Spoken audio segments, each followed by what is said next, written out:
And he then started stroking my hair very, very gently and looking at me. And he said, "Ne bійся, дитино, не бійся, дитино." And you know, this is something that till the end of my days, I remember these words.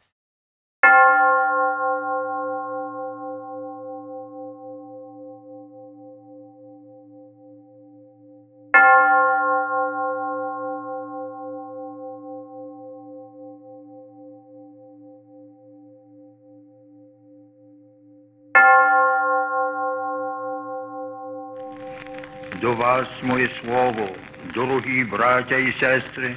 Amidst the incessant turmoil and unbearable human suffering of the Second World War in Eastern Europe, the residence of Metropolitan Archbishop Andrei Count Sheptytsky at Sobor Святого Юра in Lviv remained an island of peace and refuge for all who called.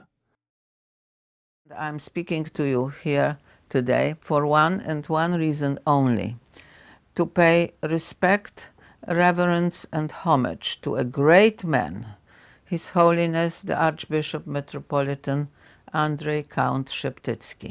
My father was lucky enough to have arranged to have me hidden in the monastery by Metropolitan Sheptytsky. He put his hand on my head and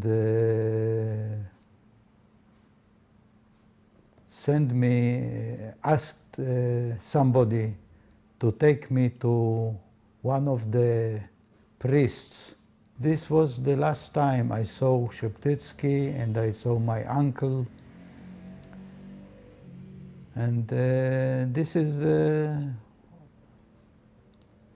how I was saved. The process of integrating children of various cultures, making Jewish children inconspicuous to the ever-searching Gestapo, required discretion and understanding. I had to learn how to cross myself and all of the other things that a 7-year-old would normally, living in that culture, know, so that I could pass. Daniel Timchina was the head of our orphanage, and he was very careful not to show others that we are Jewish. The Metropolitan used his many personal connections and the wide network of his church in support of this integration and concealment process. This is a picture of Rabbi Kahane,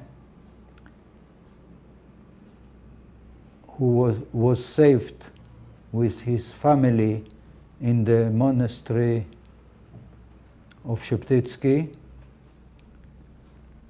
and after the war became the chief rabbi of the Polish army, and later he became chief rabbi here in Israel of the Air Force.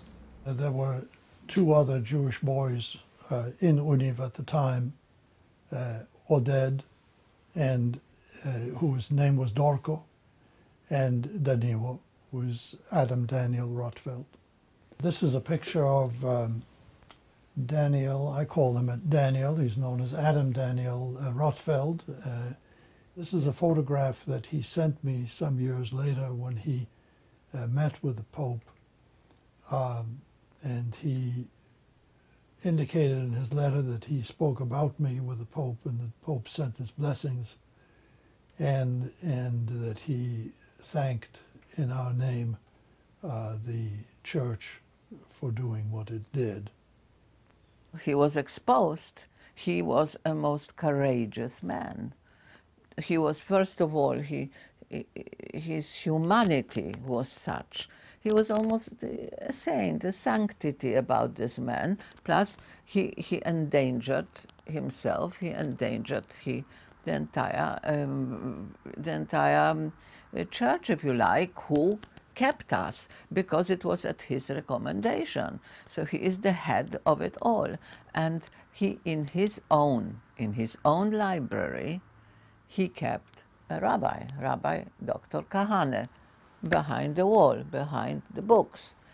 And when they talk about collaboration or cooperation with the Germans, I mean, what sort of a thing is that if the Gestapo visited him sometimes once a week, sometimes once a fortnight, and you know, for inspection, to see, they looked around. For what? For whom?